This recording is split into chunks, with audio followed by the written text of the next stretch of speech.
Как можно быстрее научиться элемент передний вис на турнике, а затем и увеличить время его удержания? Если вы когда-то пробовали выполнить элемент и не получалось, то на разных этапах изучения вас могут подвести абсолютно разные сложности, о которых вы можете даже и не догадываться. Это канал Владрович. Я уже 10 лет занимаюсь силовой калистеникой и поделюсь как своим опытом изучения элемента передний вис, так и опытом других атлетов. Как же нам понять, какие мышцы отстают? Например, за подъем корпуса и удержание отвечают широчайшие и круглые мышцы спины. Также задняя часть плеч, которые помогают спине. Спина тут, пожалуй, играет одну из главнейших ролей. Вспомогательно также включаются в работу хват, мышцы предплечий, верха рук и даже ноги и ягодицы, напряжение которых позволяет вытянуть тело в струнку, и это смотрится красивей. Конечно, пресс для удержания тоже играет не последнюю роль, но есть нюансы и заблуждения, об этом дальше. Если на начальном этапе мы делаем попытки переднего виса на чуть согнутых руках, то тут включается в помощь спине руки, бицепсы и немного трицепс. А если выпрямляем максимально руки, то там уже больше работают только задние дельты и помогают спине. Есть такой момент, когда пресс может быть сильным, но при этом выровнять передний вис у вас не получается. И вы держите элемент с провисанием таза или в частичном уголке, то тут уже отстает именно спина, а не пресс или поясница. Чтобы проверить силу пресса, попробуйте удержать ровный элемент Dragon Flag на полу, ну или на трубе, что уже сложнее, уперевшись плечом. Если у вас получилось секунд 5 и более, то пресс достаточно сильный, и если тело ровное.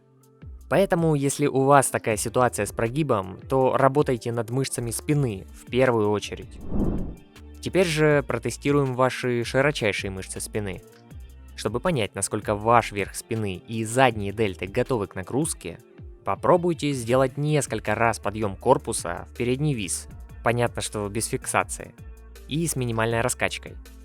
Если получилось, отлично, в целом вы готовы, чтобы приступать к попыткам.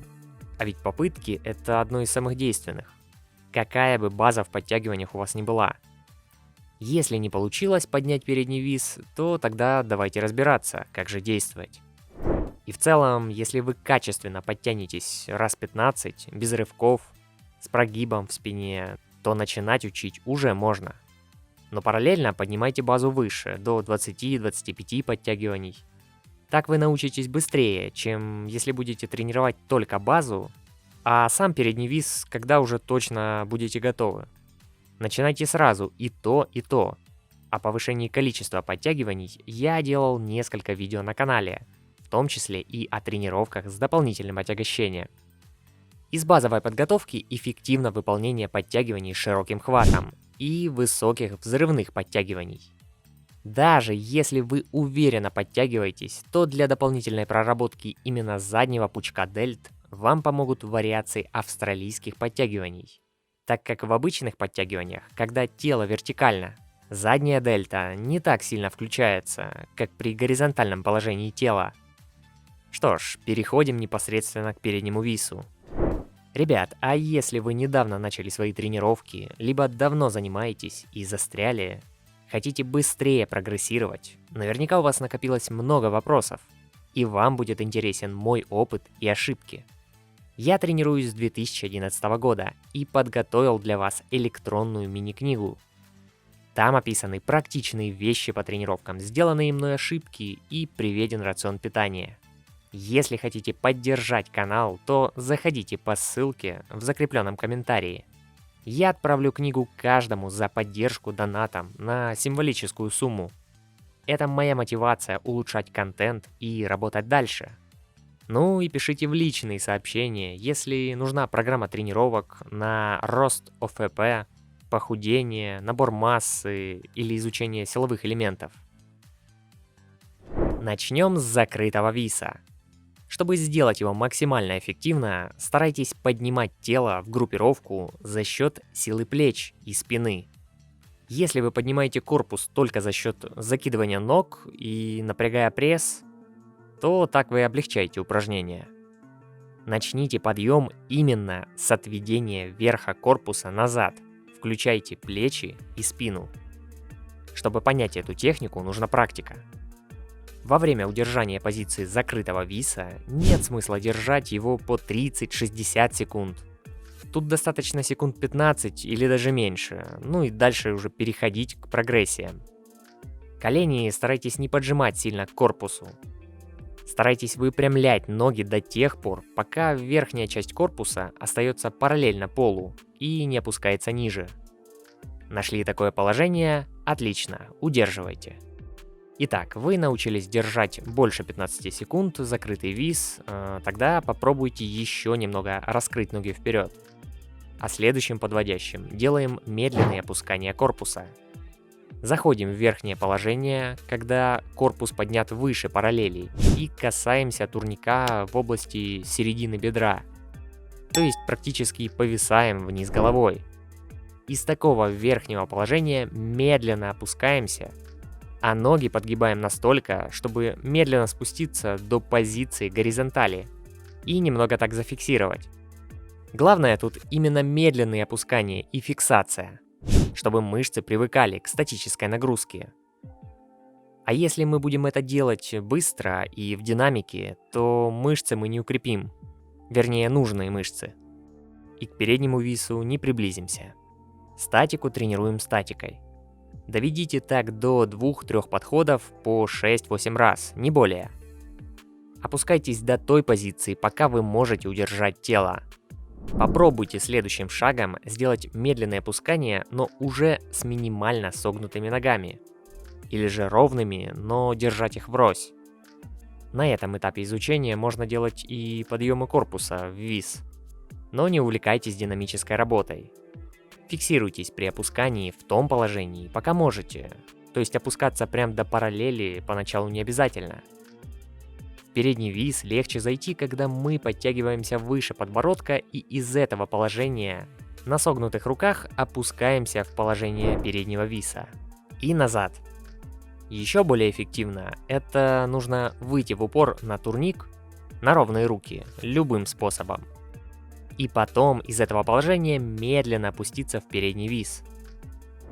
Кстати, для удобного закрепления этого материала я оставлю расширенную текстовую версию в телеграм-канале Владарович. Там же есть и общий чат для обмена опытом с другими атлетами. Можно пообщаться, задать вопрос, почитать мои статьи. Нас там уже более 4000 человек. Заглядывайте.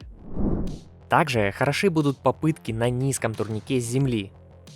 Чтобы не тратить силы на подъем или опускание корпуса.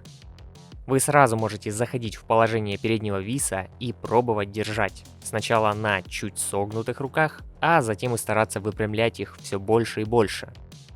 Еще рабочий момент для изучения – это когда мы на низком турнике заходим в положение переднего виса.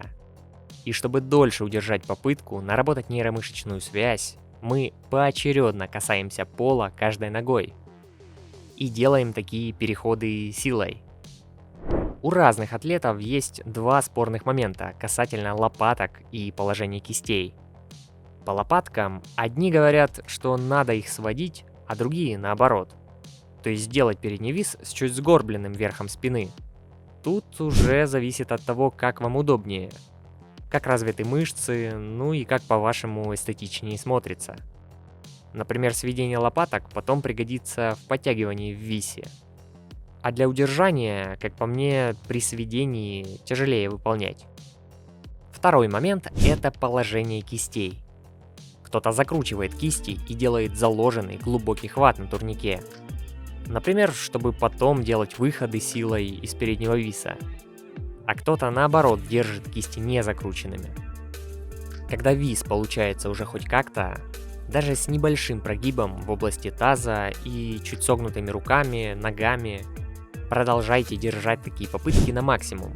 Постепенно спина адаптируется и выровняется корпус, как и руки выпрямятся. На этом этапе важны в основном попытки.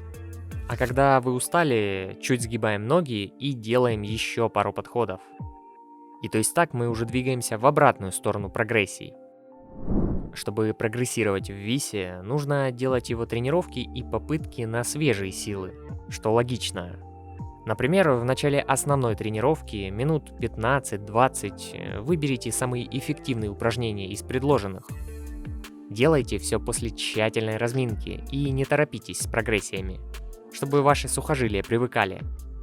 Но и не затягивайте, не делайте прогрессии дольше 20-25 секунд в статических позициях и не более 6-8 раз в динамических подводящих. Насчет частоты тренировок кто-то советует каждый день. Вот у меня, например, хоть этот опыт и приводил к лучшему результату, но чуть не закончился травмой. Перегружал сухожилия и начал беспокоить локоть. Обычно это бывает, когда мы недостаточно питаемся, не досыпаем. А вот самым оптимальным для обычных людей, как по мне, это тренировать раза 3, иногда 2 раза в неделю для разгрузки. В общем, пишите в комментарии, если у вас остались вопросы. Отвечать стараюсь каждому. Нажимай на плейлист на экране и смотри другое полезное видео. Атлет спит в каждом из нас, и я его разбужу. Автор сюжета Владарович.